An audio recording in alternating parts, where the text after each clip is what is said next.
உங்களோட 8th கொஷனில் உங்களுக்கு ஒரு பட்டன் வைக்க போகிறோம். பட்டன் என்னன்னு தெரியும்ல, நீங்கள் அதை கிளிக் பண்ணலாம். கிளிக் பண்ணால் சம்திங் நடக்கும். அந்த மாதிரி இருக்கிறதெல்லாம் பட்டன்.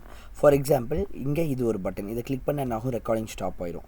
இது ஒரு பட்டன், இதை கிளிக் பண்ணால் ரெக்கார்டிங் பாஸ் ஆகும். இது ஒரு பட்டன், இதை கிளிக் பண்ணால் நான் பேசுகிறது எதுவும் ரெக்கார்ட் ஆகாது. இந்த மாதிரி ஒரு விஷயத்தை கிளிக் பண்ணால் ஒன்று நடக்கும்னா அது ஒரு பட்டன்.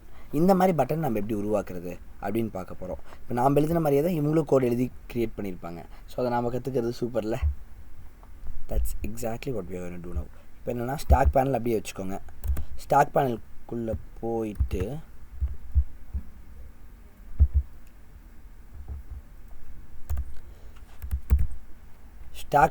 போயிட்டு ஒரு பட்டன் நம்ம க்ரியேட் பண்ணிக்கலாம். பீன் அடித்தாவே பட்டன் வரும். இது வேறு ஒரு பெரிய அட்வான்டேஜ். இப்போ பட்டனுக்கு வந்து நீங்கள் எக்ஸ் நேம் கொடுக்கணும். பட்டனுக்கு ஒரு பேர் கொடுத்துடலாம். லெட்ஸ் சே பிடிஎன்னு கொடுத்துடலாம். ஓகே, அவ்வளோதான், முடிஞ்சிருச்சு. சீரியஸாகவே அவ்வளோதான். ஆனால் என்ன ப்ராப்ளம் தெரியுமா, அந்த பட்டனுக்கு மேலே எந்த எழுத்துமே இருக்காது. தெரியுதா, இங்கே ஒரு பட்டன் இருக்கா, கண்ணுக்கு தெரியுதா இல்லையா? இந்த இடத்துல பாருங்கள், ஒரு இதை சுற்றி வரேன் பாருங்கள், இங்கே ஒன்று லைட்டாக இருக்குது, அது பார்க்க குப்பை மாதிரி தெரியுது, ஆனால் அது ஒரு பட்டன். தெரியுதா இப்போது? இங்கே இருக்குது, தெரியுதா? இந்த இடத்த பார்த்துக்கிட்டே இருங்க, தெரியுதா? அங்கே ஒரு பட்டன் இருக்கிறது. ஏன் உங்களால் பார்க்க முடியல? பிகாஸ் அது வந்து அதுக்குள்ளே எந்த டெக்ஸ்ட்டுமே இல்லை. அப்போ அதுக்குள்ளே உங்களுக்கு ஏதாவது ஒரு டெக்ஸ்ட் வேணும். அதுக்கு தான் அந்த மிச்ச பேராமீட்டர்ஸ்லாம் கொடுத்துருக்காங்க. பார்த்தீங்கன்னா அந்த கண்டென்ட்டுக்குள்ளே என்ன இருக்கோ அது வந்து அந்த டெக்ஸ்ட்டாக வந்துடும். அப்புறம் அது சைஸும் ரொம்ப குட்டியாக இருந்துச்சுல்ல, நீங்கள் அது ஹைட்டும் வித்து பிக்சல்ஸில் கொடுத்துட்றீங்க. So shall we do it too? நீங்கள் ஆர்டர்லாம் எப்படி வேணாலும் மாற்றி மாற்றி கொடுக்கலாம். கண்டென்ட்டு அதுக்குள்ளே வந்து என்னென்ன கண்டென்ட் கொடுக்கலாம், நான் ஒரு பட்டன் அப்படின்னு கொடுக்கலாமா? நீங்கள் எப்பயுமே டபுள் கோட்ஸ்குள்ளே என்ன கொடுத்தீங்கனாலும் அதுக்கு எந்த மீனிங்குமே இல்லை, அது அப்படியே அதை யூஸ் பண்ணிக்கும். எக்ஸப்ட் இந்த மாதிரி சென்டர், இந்த மாதிரி சில விஷயங்களை தவிர.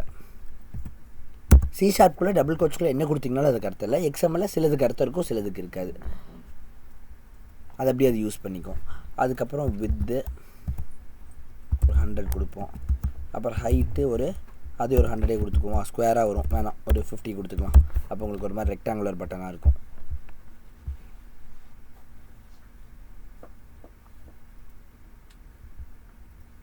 தெரியுதா இப்போது?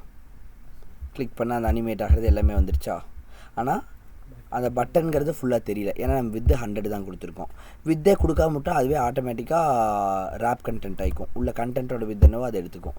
ஸோ அப்படி கொடுத்துறது பெட்டர். யூஸ்வலி நான் அதான் சஜஸ்ட் பண்ணுவேன். ஹைட்டை கொடுத்துட்டு வித்தை கொடுக்காம விட்டுருங்க பட்டனுக்கெல்லாம். நீங்கள் உள்ளே என்ன டெக்ஸ்ட் கொடுத்துருக்கீங்களோ அதுக்கேற்ற சைஸ் அதுவே நீட்டாக அழகாக எடுத்துக்கும், பார்க்கவும் நல்லாயிருக்கும். இன்னும் அடிஷ்னலாக ஒன்று மட்டும் எனக்கு பண்ணணுன்ட்டு ஆசை. என்னன்னு தரணும்?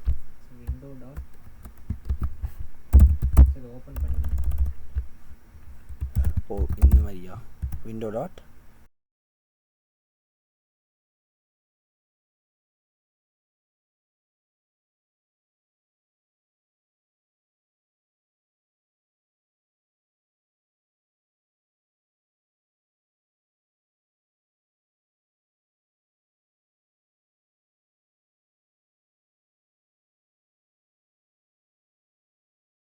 ஒன்றும் இல்லை. இப்போ நம்ம இந்த 3 லைன் ஆட் பண்ணியிருக்கோம்ல, இதனால் என்ன அப்படியே பேக்ரவுண்ட் வந்து பிளர்டாக தெரியும்.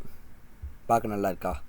முதல்ல கருப்பாக வந்துருந்துச்சுல்ல, இப்போ அப்படியே உங்களுக்கு என்ன ஆகும்னா உங்களோட விண்டோஸ் தீமோட பேக்ரவுண்ட் அப்படியே லைட்டாக வர மாதிரி இருக்கும். தெரியுதா? அப்படியே பின்னாடி என்ன இருக்கோ அது அப்படியே பிளர்ராகி தெரிகிற மாதிரி இருக்கும். தெரியுதா? இது பார்க்க கொஞ்சம் பெட்டராக இருக்கும். கொஞ்சம் ஆப் மோர் மாடர்னாக ஃபீல் ஆகும். Okay, 8th question over.